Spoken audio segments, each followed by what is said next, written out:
தான் பாக்குறாங்க.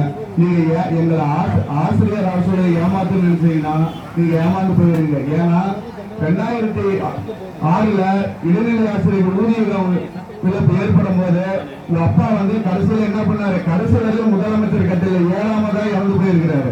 அந்த நிலைமை அடுத்தது உங்களுக்கு வராம பாத்துக்கீங்க. ஏன்னா இடைநிலை ஆசிரியர் 2009 கூப்பிட்டு தரேன்னு ஏமாத்தி ஒரு நபர் குழு, அந்த குழு, இந்த குழுன்னு போட்டு ஏமாத்தி எப்படி இடைநிலை ஆசிரியர் ஏமாத்துறீங்களோ இதே போல பென்ஷன் தரமாட்டேன், அதை தரமாட்டேன், இதை தரமாட்டேன்னு ஏமாத்தீங்கன்னா உங்க கனவாவே போயிடும். நம்ம முதல்வர் கையெழுத்து போடும் போது முதலமைச்சரை பதவி வைக்கும் போது ஒரு கண்ணீர் விட்டாரு, ஆனந்த கண்ணீர் விட்டாரு. அடுத்தது என்ன தெரியுமா, 2026 என்ன கண்ணீர் வர போனாரா, ஐயோ அரசியல் ஏமாத்திட்டுமே அதனால நமக்கு பதவி போச்சேங்கிற கண்ணீர் விட போறாரு. ஏன்னா அந்த அளவுல தான் இருக்குது. ஏன்னா அன்னைக்கு நான் முத்துவேல் கருணாநிதி ஸ்டாலின் நான் சொல்றேன். அப்புறம் இன்னொன்னு சொல்றாரு, வடிவேலு காமெடி இவருக்கு பிடிக்கும் பாரு, வடிவேலு காமெடி தான். அண்ணன் நீ கேள கடைசியில கேட்டா ஏகட உண்மையிலேயே கையெழுப்பாருங்க வடிவேல் விரிச்சு அந்த காமெடி எல்லாம் நிறைய இருக்கு. அதே போலதான் இவரு அண்ணன் நீ கேள இப்ப அப்பான்னு மாத்திக்கிறாரு. இதனால அண்ணன் தளபதினு சொல்லிட்டு இருந்தாரு, இன்னைக்கு அப்பாவா மாத்திக்கிறாரு, வயசாகி போயிடுச்சு. அதனால அப்பாவா மாத்திக்கிட்டாரு. அப்பாவா மாத்தினா அப்பா உண்டான தகுதி இருக்கணும். ஒரு முதல்வராக இருந்தாலும் அப்பா ஒரு குடும்பத்தை எப்படி நடத்துறாரு, என்ன சொன்னாலும் எந்த யாருக்கும் ஒரு கல்ல கண்ணையும் ஒரு கல்ல சுண்ணாம்பு வைக்காம அல்லாத அனவருக்கு போகணும். நீங்க நினைச்சிட்டு இருக்கீங்க மதுரை உரிமை தர நாங்க 1000 ரூபாய் கொடுத்துட்டோம், 1000 ரூபாய் கொடுத்தாலும் எனக்கு எல்லாம் ஓட்டு போட்டுருவாங்க. 1000 ரூபாய் வாங்கிட்டு இருக்க ஒருத்தவங்க ஒரு குடும்பத்துல மூலம் உங்களுக்கு ஓட்டு வருவாரு. ஏன்னா அதுவே எத்தனை மாசம் போகாம இருக்கிறது அதுகளை கேட்டாதானே தெரியும். சில பேருக்கு 3 மாசம் போடலையா, ஒரு மாசம் 4 ரூபாய் போடலையா, அதுகளே எத்தனை பேர் ஓட்டு போட்டுருவாங்கன்னு தெரியல. அதே போல நம்ம நோவருக்கு நோய் அவசரமா 10ஆம் தேதி ஒரு அறிக்கை ஒண்ணு வருது. என்னதான் பார்த்தா யாருமே சிஐடி கூப்பிடுறாங்க, நீங்க சங்கத்துல போராடுறீங்களா, நீங்க சங்கத்துல போறாங்களா. நாங்களே ஏற்கனவே போராட்டத்திலேயே 23ஆம் தேதி உண்ணாவிரதம் இருக்குன்னு சொன்னா அரசு எப்ப சொன்னாங்க, டிசம்பர் மாசம் மாநாட்டு சொன்ன தேதி எடுத்து வச்சு போட்டு அவசரமா போறேன் நோவருக்கு நோ போன உனக்கு நீங்க ஐஏஎஸ் படிச்சுட்டு தானே உட்கார்ந்து இருக்கிறேன், ஒரு அறிவான ஆளு தானே. அதே போல இந்த ஐஏஎஸ் எல்லாம் ஜீவோ போடுறாங்கல்ல 240 அது டெட்டுக்கு ப்ரொமோஷன் ஒரு நீதிபதி கேஸ் போடுவாங்க, 240 போய் போடுவாங்க. 243 நாளா நமக்குலாம் நம்ம அங்கேயே தான் இருப்போம். ஏன்னா 240 இடைநிலை ஆசிரியர் அங்கேயே தான் இருப்போம். பல ஆசிரியர்கள் யாரெல்லாம் கேட்டாங்களோ அவங்க எங்க போக போறாங்க, அடுத்த டிஸ்ட்ரிக்ட் வேற டிஸ்ட்ரிக்ட் போக போறாங்க. ஏன்னா நாங்க அங்கே இடைநிலை ஆசிரியருக்கு எப்படி அங்க இடம் இருக்குது, நாங்க அதே டிஸ்ட்ரிக்ட்ல இருந்துருவோம். உங்களுக்கு தான் ஸ்ட்ரென்த் இன்னைக்கு எடுத்தா ஸ்ட்ரென்த் வைஸ் எக்ஸசைஸ் பண்ணா ஒவ்வொரு பள்ளிக்கூடத்தையும் பாத்தீங்கன்னா மொத்தமே மிடில் ஸ்கூல்ல 20 தான் இருக்குது, அது 8 பேர் வேலை செய்யறாங்க. அவங்க வெளியே போக ஒரு கண்டிஷன்ல இருக்கிறாங்க. அதெல்லாம் தெரியாம நான் வாங்கிட்டேன் 243 வாங்கிட்டு மார்க்கெட்டிங் இருக்கிறாங்க. இதனால எவ்வளவு அபத்தங்கிறது நமக்கு தெரியும். அடுத்தது பலர் சொன்னாங்க நம்ம 80,000 கோடி பணம் சிபிஎஸ் பண்ணாங்க. அந்த 80,000 கோடி பணத்தை எல்ஐசியில போட்டு அதுல 80,000 கோடி கடன் வாங்கி தமிழக அரசு சாப்பிட்டு ரொம்ப நாள் ஆச்சு. நம்ம கிட்ட பணத்தை வாங்கி அந்த 80,000 கோடி டிடிஆர் ஜெயராஜன் இருக்கும்போது 40,000 கோடி முதலீடு பண்ணிட்டாங்க எல்ஐசியில. அதுக்கு மேல 60,000 கோடி பணத்தை வாங்கி அதுதான் இன்னைக்கு மகளிர் உரிமை தொகையா போயிட்டு இருக்குது. எல்லாமே நம்ம பணம் தான். அன்னைக்கு டிவி பிரிச்சு மிக்சியா போனது நம்ம பணம் தான், சிபிஎஸ் பணம் தான்.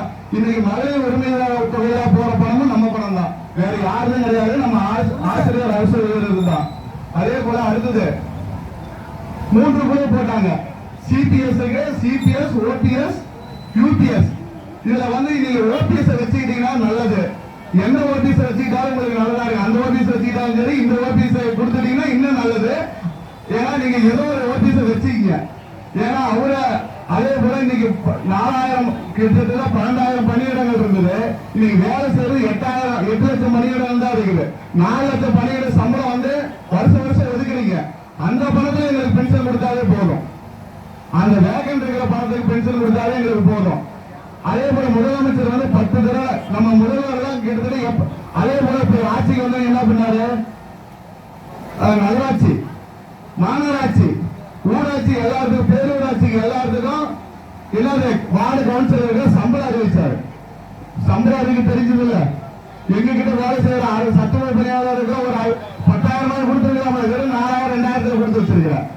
அதே போல ஒவ்வொருத்தருக்கும் இதனால தொகுப்பத்தில் போட்டதான் நீ கொடி பிடிக்கிற போராடுற அப்படின்னு என்ன பண்ணாங்க.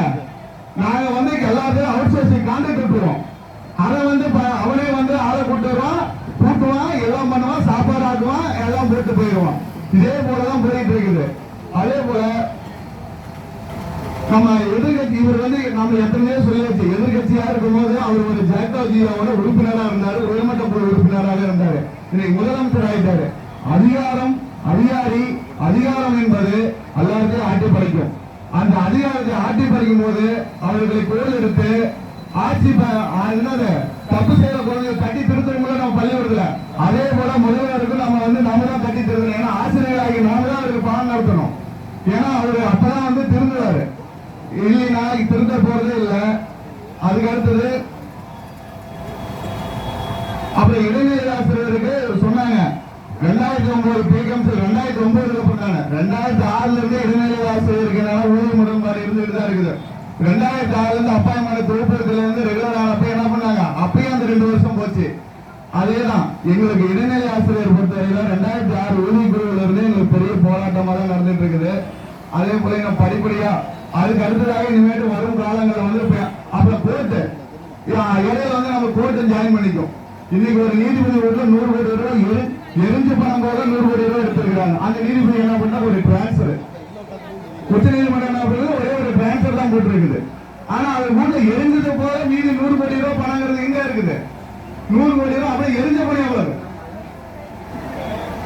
இது போன்ற நீதிபதி எல்லாம் வச்சுக்கிட்டு நம்ம என்ன பண்றது?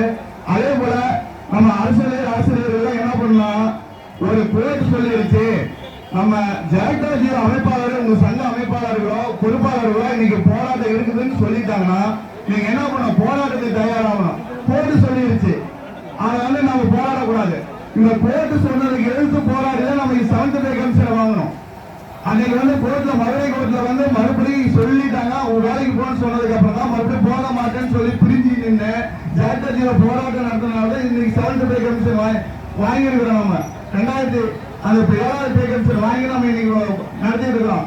எந்த அரசாங்கம் ஒரு போராட்டம் கூப்பிடும்? எந்த அரசாங்கமாச்சும் ஐயா அப்ப ஆசிரியர் போராடுறாங்க நீங்க ஆதரவுன்னு சொல்லுமா?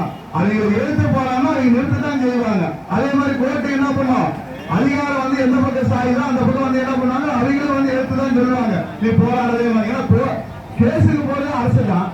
அரசு போகும்போது என்ன பண்ணுவாங்க, எல்லாரும் இப்படிதான் நடக்கும். நீங்க அதனால கண்டிப்பாக போராட்டத்தில் கலந்து கொண்டு அனைவரும் அடுத்த கட்ட போராட்டம் ஜூன் ஜூலையில் கண்டிப்பாக நடைபெறும் என்பதையும், ஏன்னா நமக்கு வந்து என்னன்னா மாணவர்கள் நம்ம ஆசிரியர்களா இருக்கிறோம், நம்ம வந்து மாணவர்கள் பார்ப்போம். அடுத்தது வந்து அதனால நம்ம வந்து இனிமேல் என்ன பண்ணுவோம், பரிசு இருக்குது அது இருக்குது நம்மளால வரவும் முடியாதுன்னு. அதே போல அடுத்தது என்ன பாத்தீங்கன்னா எம்இஸ்ல பல வேலைகள். அதே போல இந்த அரசாங்கம் செய்யாத இன்னொரு காரணம் டிட்டர்ஜெக்ட் சார்பா நம்ம போய் போராட்டம் நடத்தணும், சென்னைக்கு போனோம். அப்ப என்ன பண்ணாங்க, டைரக்டர் 2 பேர் வந்து நம்ம கிட்ட ஸ்டேஜ் போட்டு நின்று சொன்ன 13 கோரிக்கையை இன்னும் ஒரு கோரிக்கை கூட நிறைவேற்றல. இந்த அரசாங்கம் எந்த கோரிக்கையும் சொன்னாலும் நிறைவேற்றாது, கூப்பிட்டு பேசாது. கூப்பிட்டு பேசுறதே வேஸ்ட். இந்த அரசாங்கம் கூப்பிடவே வேணாம் தான் நம்மளும் நினைக்கிறோம். ஏன்னா கூப்பிட்டாலும் நம்மளால எதுவும் பண்ண முடியாது. ஒரு முதலமைச்சர் கூப்பிட்டாங்கன்னா நம்ம பொறுப்பாளர் என்ன பண்ணுவாங்க, ஒரு முதலமைச்சர் கூப்பிட்டாங்க போய் ஆகணும், சரி அந்த இடத்துல ஒரு வாக்குறுதி கொடுத்துட்டு வந்தா அப்படின்னு தள்ளி போயிட்டே இருந்து இனி வரும் காலங்கள் கடும் போராட்ட காலமாக இருக்கும் என்பதை தெரிவித்துக் கொண்டு முடித்துக் கொள்கிறேன். நன்றி, வணக்கம் தோழர்களே.